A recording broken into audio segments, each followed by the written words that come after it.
जय हिंद साथियों, इस माह की दो बड़ी खुशखबरी लेकर मैं आप सबों के समक्ष आया हूं। पहला कि डिपार्ट यानी कि डिपार्ट मतलब विभाग होता है। पहला कौन सा विभाग है? ओएनजीसी अप्रेंटिस, यानी कि ओएनजीसी में अप्रेंटिस के लिए फॉर्म आया हुआ है। तो इसका अप्लाई डेट देख लेते हैं।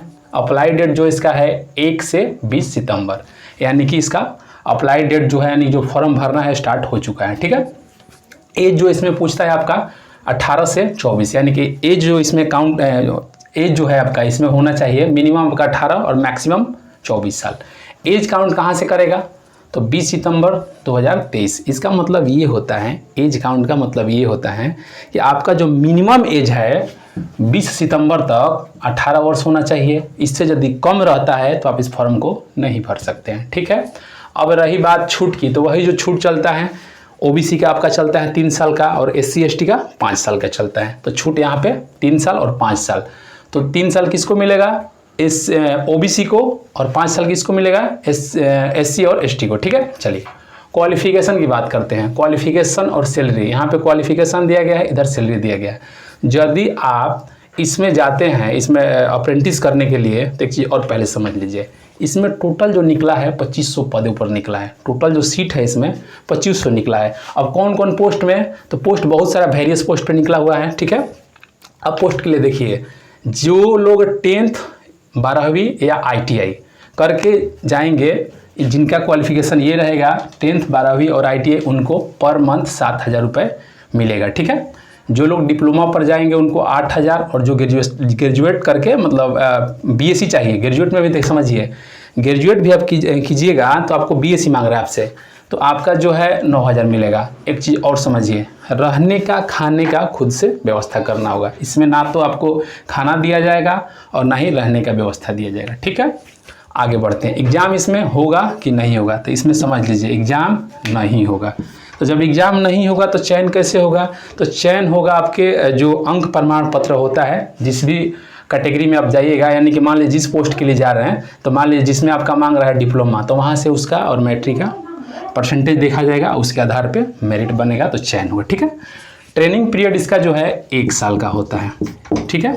अब पूछिए कि करने से फ़ायदा क्या है? तो करने से फ़ायदा आपको यही है कि जैसे कि आप मान लीजिए कि जैसे कि रेलवे में एक अप्रेंटिस होता है, तो रेलवे में यदि आप अप्रेंटिस करते हैं तो ग्रुप डी या फिर रेलवे का और भी वेरियस पोस्ट के लिए बहाली निकलता है, तो उसमें सबसे पहले आपको प्रीफरेंस दिया जाएगा। तो उसी तरह ये ओएनजीसी का अप्रेंटिस है, यदि ओएनजीसी में कभी भी वैकेंसी निकलता है तो सबसे पहले आपको प्रीफरेंस दिया जाएगा। या फिर प्राइवेट कंपनी वगैरह में जाके जॉब करते हैं तो सबसे पहले आपको प्रीफरेंस दिया जाएगा। ठीक है।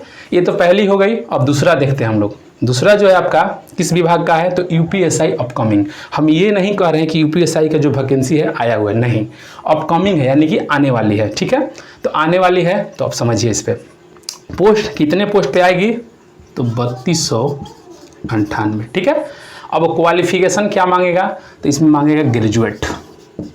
ग्रेजुएट आपका किसी भी मतलब एनी स्ट्रीम, यानी कि आप तो या तो बीए किए होंगे या फिर बीएससी किए होंगे या फिर बीकॉम किए होंगे, यानी कि किसी भी आप स्ट्रीम से ग्रेजुएट हैं तो आप इस फॉर्म को भर सकते हैं। पैसा कितना लगेगा? 400 रुपये लगेगा। ठीक है। एज इसमें कहाँ क्या मांगता है, कितना मांगता है? तो 21 से 28 साल, और छूट मिलता है ओबीसी एससी एसटी को 5 साल। एक चीज़ और समझिए, ये यूपीएसआई का है, तो यदि हम बिहार से हैं, आप झारखंड से, आप हरियाणा से हैं, तो ऐसा नहीं है कि आप इस फॉर्म को नहीं भर सकते हैं। आप भी इस फॉर्म को भर सकते हैं, लेकिन आपको जो ये छूट है नहीं मिलेगा। आप सिर्फ जनरल में भर सकते हैं, आप जनरल में काउंट होंगे। ठीक है। आगे बढ़ते हैं। अप्लाई कब से होगा? तो ये तो अपकमिंग भर्ती है, अपकमिंग वैकेंसी है, तो अप्लाई मान के चलना है आपका कि मान लीजिए कि नवंबर मान के चलिए, नवंबर या दिसंबर। ठीक है। अब देखिए चयन प्रक्रिया कैसे आपका सिलेक्शन होगा, सिलेक्शन प्रोसेस। तो पहले आपका एग्जाम होगा, उसके बाद डॉक्यूमेंट वेरिफिकेशन, उसके बाद फिजिकल में वही होगा, ये सब होगा, दौड़ होगा, हाइट रहेगा, रनिंग वगैरह सब ये सब रहता है, चेस्ट। उसके बाद मेडिकल होता है। ठीक है। आगे बढ़ते हैं।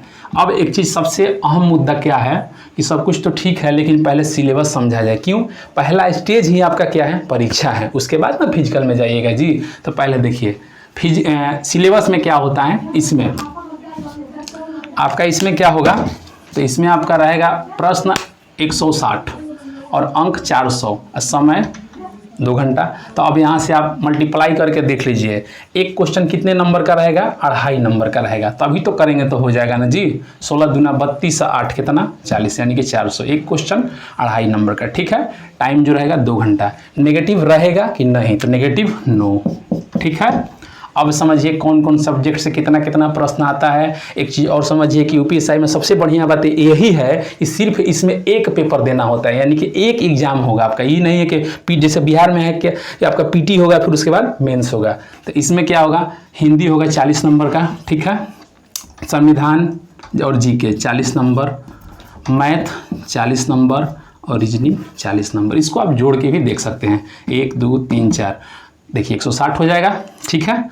अब एक चीज़ और इसमें बढ़िया चीज़ है कि ऐसा नहीं है कि आप मान लीजिए आपका मैथ और रीजनिंग अच्छा है, मैथ और रीजनिंग, तो इसमें मान लीजिए कि 40 में से 30 लेके आ गए, इसमें से 30 लेके आ गए, इसमें से 30 और इसमें 10 लेके आ गए, तो आप फेल हो जाइएगा, आपको रिजल्ट नहीं दिया जाएगा। मान लीजिए कट ऑफ गया 110 पे, ये सब करने के बाद मान लीजिए कि आपका इससे मतलब एगो में 20 नंबर आ गया, फिर एगो में 10 नंबर आ गया, 10 नंबर आ गया, आप कट ऑफ को पार करें तब पर भी आपका रिजल्ट नहीं आएगा। तो देखिए एक लाइन लिखा गया, पास ईच सब्जेक्ट 35%, यानी कि जितना भी सब्जेक्ट हैं प्रत्येक, इसका मतलब यही हुआ कि प्रत्येक सब्जेक्ट में एटलीस्ट आपका 35% आना चाहिए, ठीक है। अप्लाई टेंडर, अब अहम मुद्दा ये है कि इतना आप इसके बारे में बता दिए, तो आखिर हम इस समझेंगे कैसे, कब आएगा, कहाँ से मिला, कहाँ नहीं मिला। तो देखिए इसका जो टेंडर है अप्लाई हुआ है, टेंडर अप्लाई हो चुका है, और जब टेंडर अप्लाई हो चुका है तो वहाँ से ये क्लियर हो रहा है, टेंडर में साफ सुथरी लिखा गया है कि 3298 पोस्ट पर वैकेंसी आएगी। अब ये समझिए टेंडर का लास्ट डेट क्या है, तो आपका जो है 25 सितंबर है, ठीक है। यानी कि इसी महीने के 25 हाँ, इसी महीने का लास्ट मान लीजिए तक आपका क्या होगा कि टेंडर जो है लागू हो जाएगा, मतलब क्लियर कर देना है इसको। अब टेंडर क्या होता है, तो देखिए टेंडर में यही होता है कि जैसे कि बहुत सारी कंपनियां आएगी, मान लीजिए कोई 20 लाख ले रहा है, कोई 40 लाख, कोई 50 लाख, तो जो कंपनी सबसे कम पैसा में एग्जाम को कंडक्ट कराएगी वही टेंडर होता है, उसी का मतलब टेंडर होता है, ठीक है। अब अपीयर स्टूडेंट, एग्जाम में लगभग कितना स्टूडेंट जो है शामिल हो गए, तो 12 से 15 लाख। इस सिलेक्शन उसमें नहीं बात हो रहा है कितना लोग पहला माने कि पीटी जो है उसमें पीटी होगा, इसमें मेंस तो है नहीं, रिटन में बैठेंगे तो 12 से 15 लाख, ठीक है। अब इसका रही बात एग्जाम, कि एग्जाम कब से जाएगा, तो देखिए एक्सपेक्टेड है, तो ये मान के चलिए कि आपका मार्च अप्रोक्स में मान लीजिए, मार्च के अप्रोक्स मानिए, मतलब लगभग, ठीक है। आगे बढ़ते हैं, फिजिकल की तरफ चलते हैं। अब फिजिकल में बात करते हैं, देखिए हाइट, चेस्ट, रनिंग। फिजिकल में देखिए हाइट आपका क्या मांगा जाएगा मेल के लिए, तो जनरल ओबीसी एससी का 168 सेंटीमीटर होना चाहिए, ठीक है। एसटी का 160 सेंटीमीटर होना चाहिए, ये मेल की बात कर रहे हैं। अब हम फीमेल में जाते हैं, तो फीमेल में आपका जनरल ओबीसी और एससी का 152 सेंटीमीटर होना चाहिए, ठीक है, और एसटी का 147 सेंटीमीटर होना चाहिए।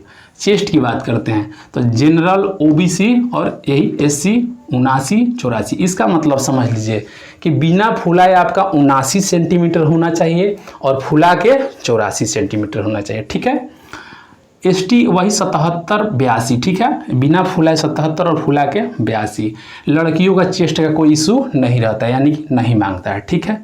रनिंग की समझी जाए, रनिंग पर बात करी जाए, रनिंग जो है आपका 4.8 किलोमीटर 28 मिनट में, आपको रनिंग वगैरह मेरिट वेट कुछ नहीं रहता है, सिर्फ इसमें पास करना होता है। आप 28 मिनट में 4800 मीटर कहिए इसको, 4.8 किलोमीटर का मतलब 4800 मीटर होता है, इसको पास करना होता है लड़कों के लिए। लड़की के लिए 2.4 किलोमीटर 16 मिनट में। एक चीज़ और समझिए, मेन मुद्दा मेरिट।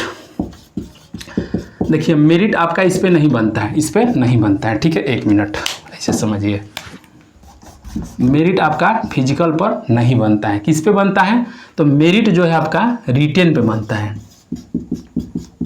मेरिट जो है फाइनल मेरिट कहाँ बनता है भाई, किस पे बनता है, तो रिटेन पे। तो बोलिए वीडियो में कहीं दिक्कत है, यदि वीडियो में कहीं दिक्कत होगा तो आप कमेंट के माध्यम से पूछ सकते हैं, आप कमेंट करिए, हम उसका रिप्लाई देंगे। यदि वीडियो अच्छी लगी हो तो चैनल को सब्सक्राइब करें, लाइक करें, शेयर करें। जय हिंद।